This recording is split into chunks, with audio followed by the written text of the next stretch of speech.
for us. So in that sense, I recommend, I suggest highly that we always keep that in mind, that they are algorithm based and they produce the most probable result according to our habits.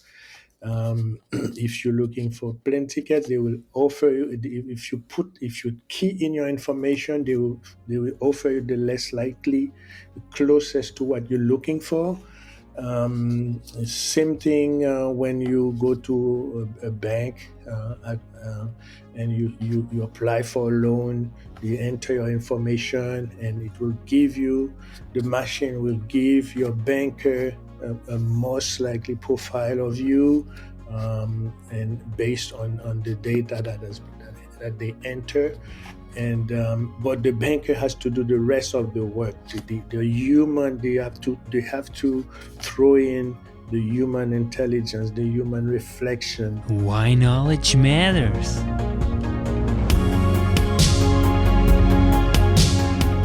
Welcome to a new episode, and this time about human relations. And now joining me, Professor Robert Lewis, who is a professor at Laurentian University in the School of Social Work. Welcome, Professor Robert Lewis, to the show. Such a pleasure to have you finally back. It's a pleasure, Yannick, to be here. Thank you for having me. It's great to be part of such a wonderful initiative. So thank you once again for having me. So let's start. Who is Robert Lewis? In short, I am a professor and I teach a lot of clinical intervention skills in social work. I am a Harvard-trained scientist, and I have my doctorate in applied human sciences. Wonderful. So now let's start with AI. Let's give us a short definition of artificial intelligence, and then let's dive into the potential risk and also advantages, of course, that AI has in terms of human relations. In short, AI stands for artificial intelligence. There is a definition that I like to use. It's by John McCarthy from IBM. It's the science and engineering of making intelligent machines, especially intelligent computer programs. So it is related to the similar task of using computer to understand human intelligence, but AI does not have to confine itself to methods that are biologically observable. So I think in his paper, Turing, the famous Turing, often referred to as the father of computer science, asks the following question: can machine think? So there he offers a test now famously known as the Turing test, where interrogator would try to distinguish between a computer and human text responses. So that's in short what we refer to as AI, artificial intelligence. Now, it's such a fascinating topic, and of course, everything that is new has somehow invokes in us fear, right? It's our very animal brain, right? Our survival brain, right? What is unknown, we tend to fear. And I think rightly so. As Elon Musk actually said lately, it's also very dangerous because if people who program AI have some bad intention, it can really, come out badly. So let's dive into some, according to you, potential risks that AI has when it specifically comes to human relations, because this is what makes us human, right? It's more and more, it feels like on one hand we think like, well, the World Wide Web brought us together. Wherever you are, you can connect with someone, but at the same time it also creates to some extent alienation, and in my view even more and more. And especially you are even closer to the health sector, and you're working in the health sector. It actually is the case that, of course, it's always hard to say that if there is really a causal relationship, but it seems that psychological issues have increased, since we really moved to a more digital economy. Excellent question. There's many risks with the use of artificial intelligence. One of them is the risk of psychologically to be um, um, to have an attention so diverted that we finally pay attention to nothing. We are in front of a screen, and we are on our phone at the same time, and there's another machine on our left, and we're trying to pay attention to all of them to realize at the end of the day that when we try to remember what we get from them, and we realize that we didn't have any we didn't remember anything. So a lot of attention, but no attention. One I other love, risk just quickly, I is love the fact that you said, many attention, but in fact no attention. thank you. Another risk is the risk of feeling overwhelmed with information when those artificial intelligence entities with backed by algorithm try to produce all kind of interaction response to us, and then there's so many responses that sometimes it's some of us will lose trust in the information in front of us, and I know people will retaliate, who withdraw from what AI produced, because they lose this ability to sort them out and to find to discern what is really good, what is really have a, what is which one has a purpose, and which one is just the product of what AI does. The best is to produce probability for us, the most likeliness that you will buy a plane ticket, and at the same time introduce you to the fact that there's only three tickets left, to create that sense of urgency, and which is always not the case. And when you call the airplane, there's many tickets, plane tickets available. So there's a lot of risk. Other risk with AI, other big concern, probably among the biggest, is consumer data privacy, security. People have right to privacy, and companies already skirt data privacy violation with the collection and use practices, and expert worry this may increase as we start utilizing more AI. Another major concern is that there are currently few regulations on AI in general, or around data privacy on the national or international level. The European Union introduced the AI Act in April 2021 to regulate AI systems considered of risk. However, the act has not yet passed. There's a risk of AI bias. It's a common myth that since AI is a computer system, it is inherently unbiased. However, this is blatantly untrue, because AI is only as unbiased as the data and people training the program. So if the data is flawed, impartial, or biased in any way, the resulting AI will be biased as well. So the two main type of bias in AI are data bias and societal bias. So bias is when the data used to develop and train an AI is incomplete, skewed, or invalid.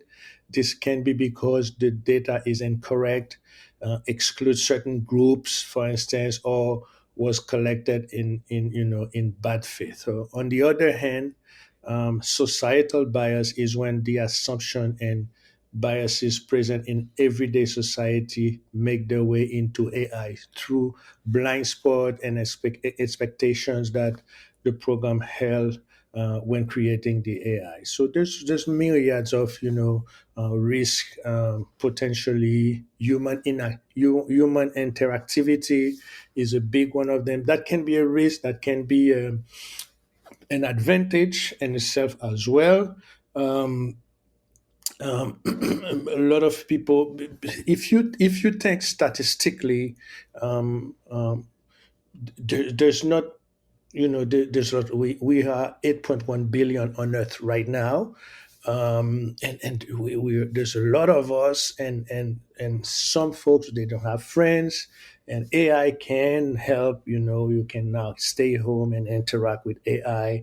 It will diminish that sense of isolation, but at the same time it can isolate you by staying, too focusing on it and using it in an abusive way. So there's many risks. Are you personally more optimistic or more pessimistic when it comes to AI and in terms of human flourishment? Do you think like it will be, what do you think? Are you positive or more negative? Or what's your take on that? As a scientist, we have to be optimistic to the future. We have to be hopeful. And the reason is simple, because research never stops and knowledge is infinite.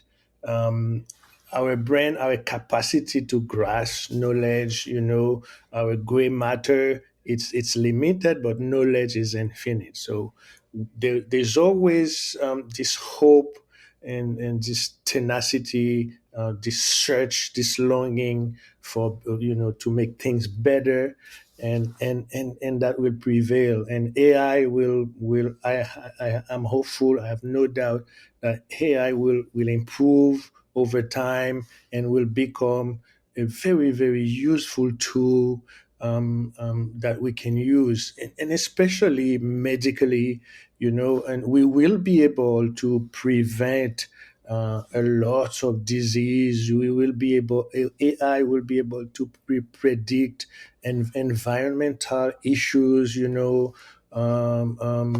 epidemic, pandemic, and to name a few. So we will be able to prevent stuff, to face a lot of things by using AI instead of using human agent, human subject. So we're very hopeful, and there will be the use of AI, in all kind of fields, in engineering, because this is what we are. We fundamentally, we have this, what we call a sense of evolution in us. We evolve.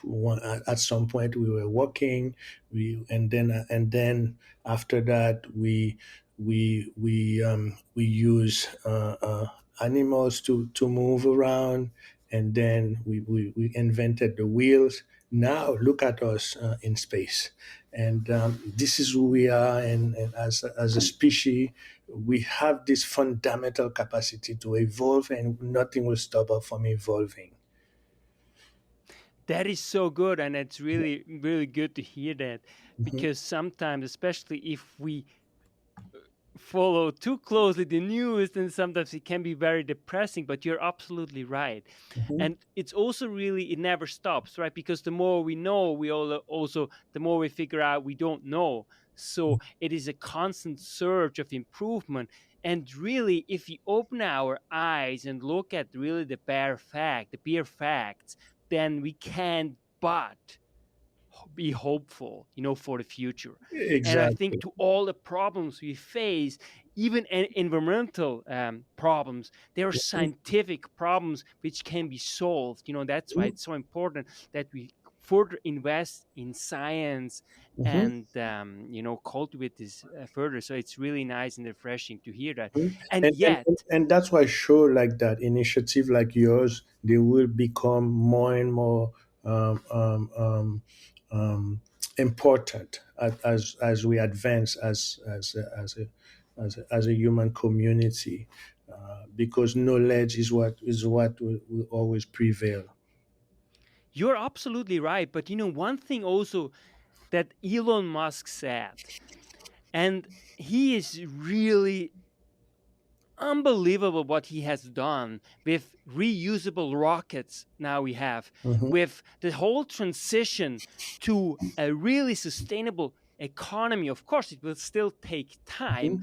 but just what he has initiated and what he said, that really one thing once he said, and I think that's very important because to me, I think it's undoubtedly one of the smartest human beings on earth, and I find him also extremely balanced. He is always very rational, to actually look at the problems, and look at really the facts, first and foremost, in order to really look at it in a rational way, right? And he said something like this: we can never ever take progress for granted, Hmm. because the Egyptians, what happened, to this civilization. So, there, of course, it's great to be optimistic, but also there is a potential risk. But according to you, it, I think we are on a good path. How do you see that? Because right now there's also a lot of conflict, right? When it comes to basic fundamental values that we share or not in our societies. Yes, and and I agree with that, and it's well supported by the scientific community that we should not take knowledge for granted. Some civilization have lost knowledge completely, and it proved to be a disaster. When we always need to build on it, to question it, to come up with the what if, kind of things, and to make progress, and not to stop where we break through. And this is great. This is why today we are so hopeful in the use in the emergence of artificial intelligence.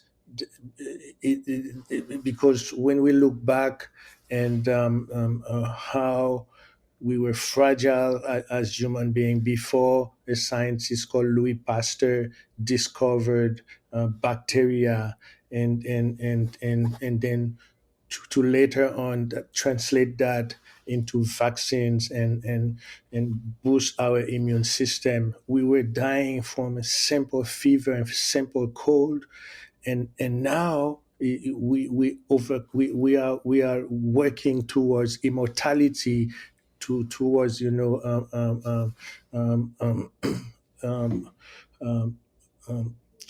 like overcoming and finding cure for cancers and stuff. Like, we understand things better, we live longer, and this is who we are. It was unthinkable back then, and this is who we are. So we believe that in the future we will make very better use of artificial intelligence, and to the point that me personally, I'm very optimistic. I'm very optimistic. That's wonderful, really, to hear, and it really Mhm. it speaks loud. Coffee Mhm. or tea? I would say tea. Okay, so very interesting. So you don't drink actually coffee in the morning? Is this true? Very rarely, very rarely. I am a good fan of tea, green tea specifically.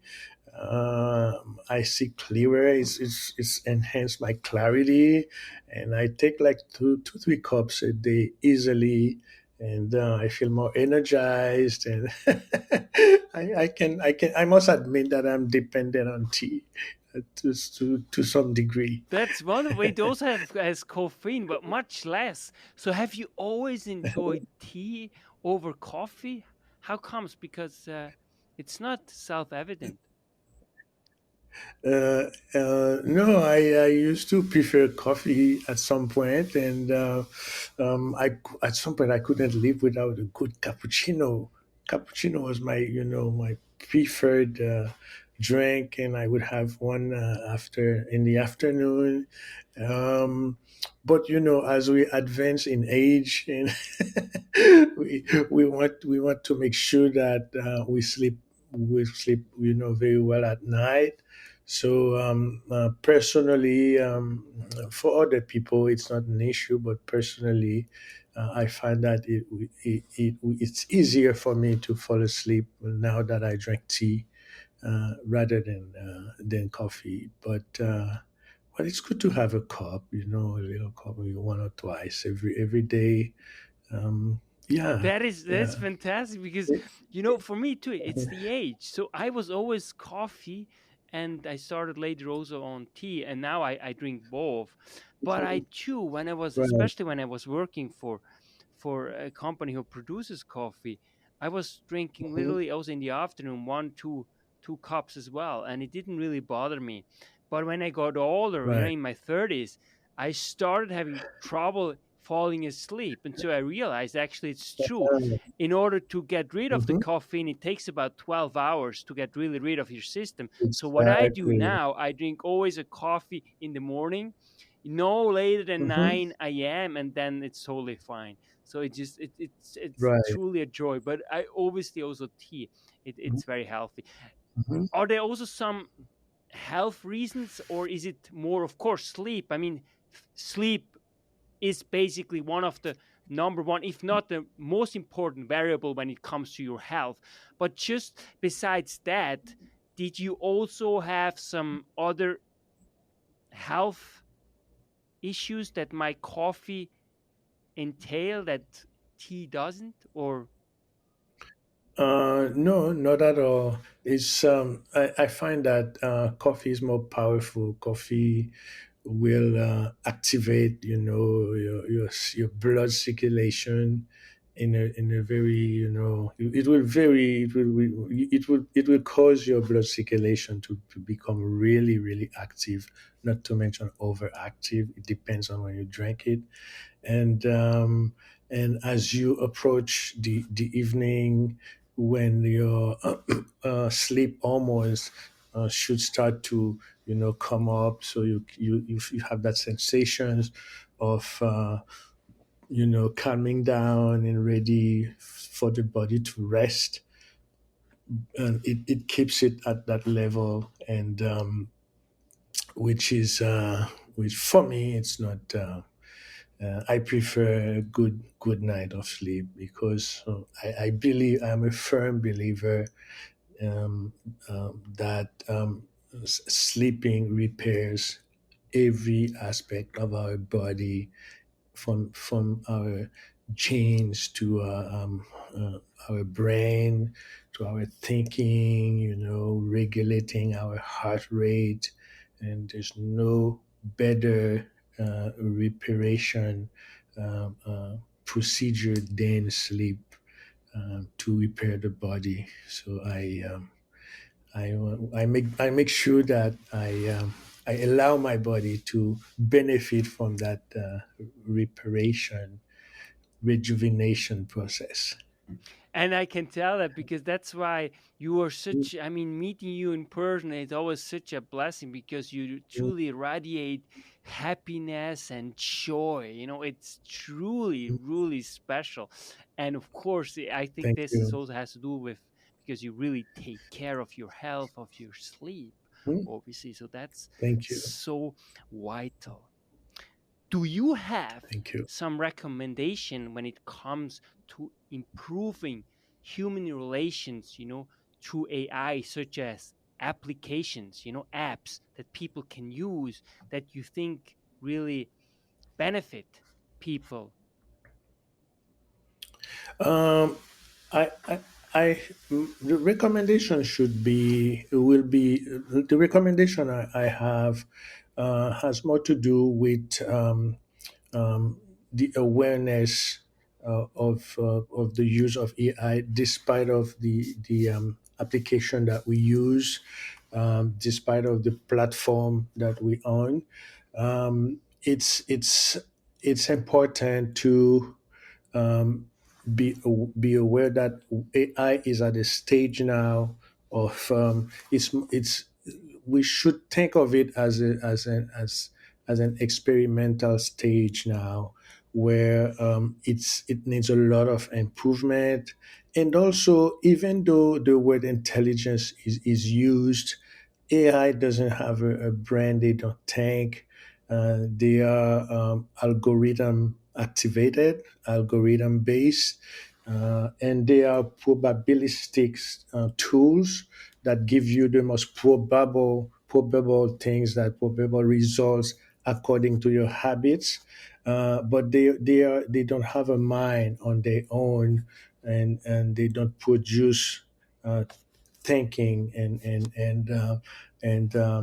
intelligence as we name them, because intelligence is not a substance or something that we can see, we can think. It's an exchange of information only between human beings.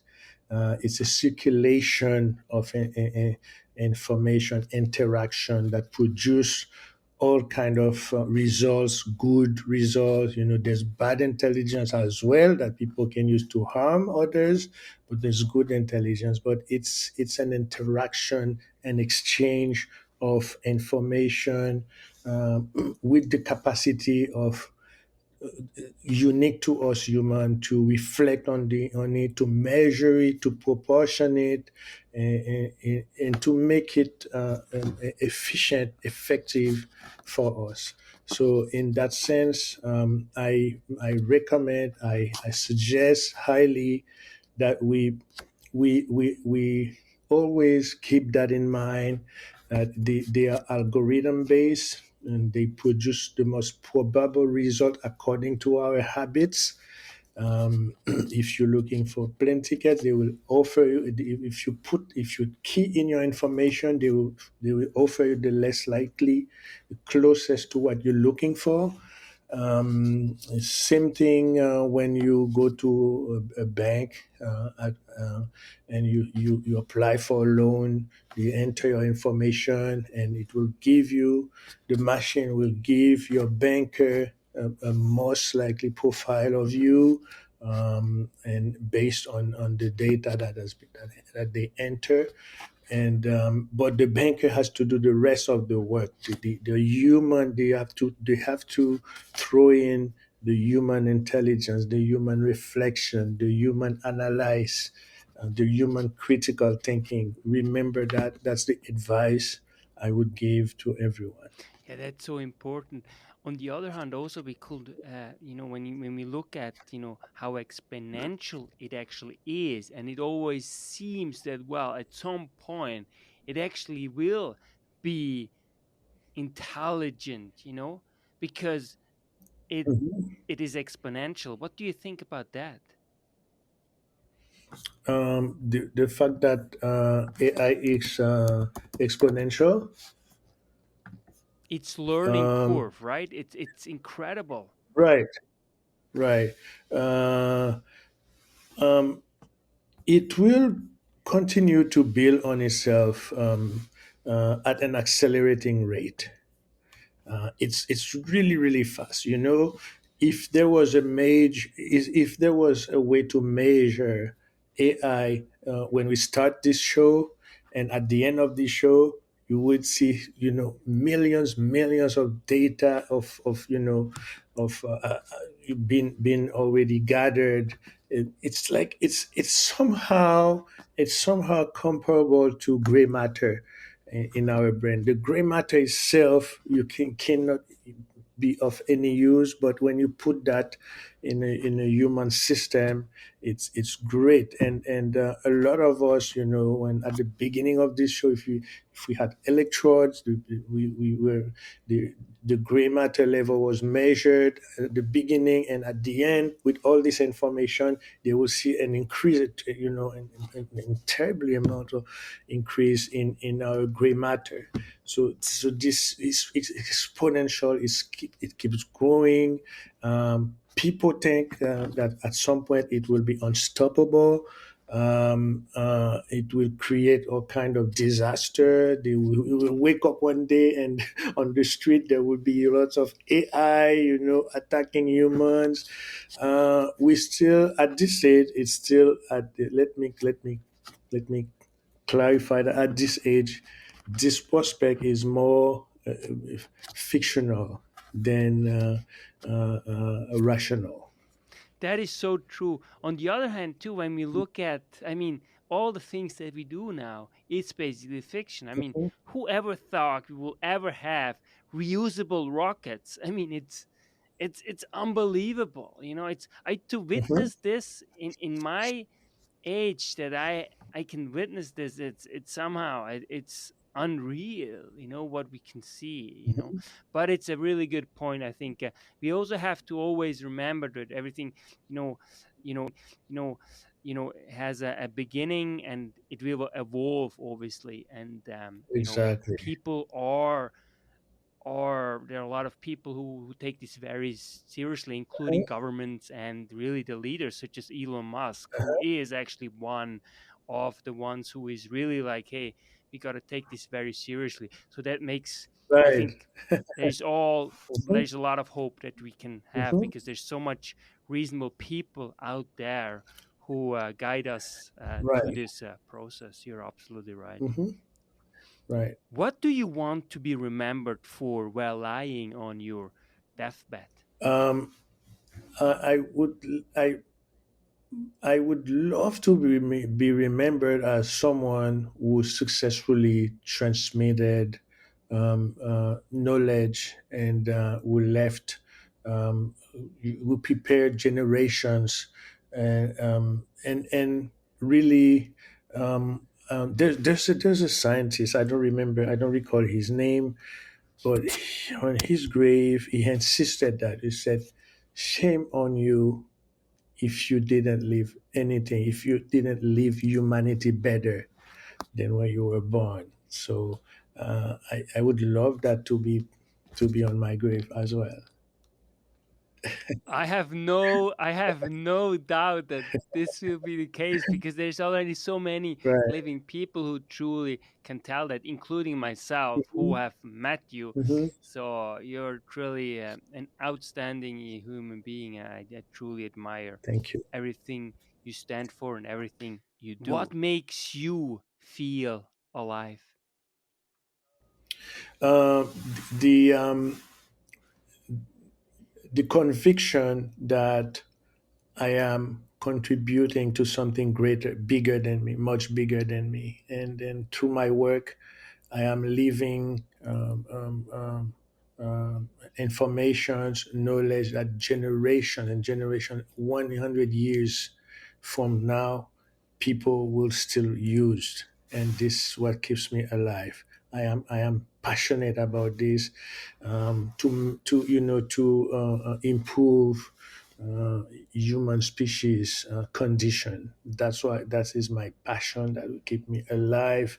there's no better moment for me than when I am working on a paper and we innovate. We innovate from the knowledge that was established to what we discovered, what we offer in that paper. It's great when I'm in front of a class and there's a lot of student eager. I can transmit passion for knowledge, and then so my students, those who are listening to my lectures, they know that after listening to me, that knowledge is accessible to them, and they have now the tools to access that knowledge without me. And that's my passion. That's a great that at night when I go to bed, and that keeps me with having this sense of accomplishment, which is great, which is which prevent us from being depressed, or from having negative thoughts. The deep sense of accomplishment, and I'm sure, I have no doubt, with your show, you absolutely experience this sense of accomplishment where you finish a show and you submit it, and you people reacting to it, and this is what gives us this sense of accomplishment. And what I also really truly admire is you are not just transmitting knowledge, but I think you are one of the best ambassadors of humanity, because you combine Thank you. both. And I think what is so important these days is, bridging the gap of knowledge and implementation. There's such a gap there, and you are one of these people who I can truly tell you bridge it, Thank you you. live it. You are truly the Hmm. change that you want to see in the world, as Gandhi so nicely put it. Professor Exactly. Robert Lewis, thank you so much for being on the show. It has been truly a delight, and hopefully talk to you soon again. Thank you so much, Yannick. Always a pleasure, a delight to participate, and I'm eager to come back again another time to disseminate knowledge, to help people to share light on for humanity. Robert Lewis. That's why knowledge matters.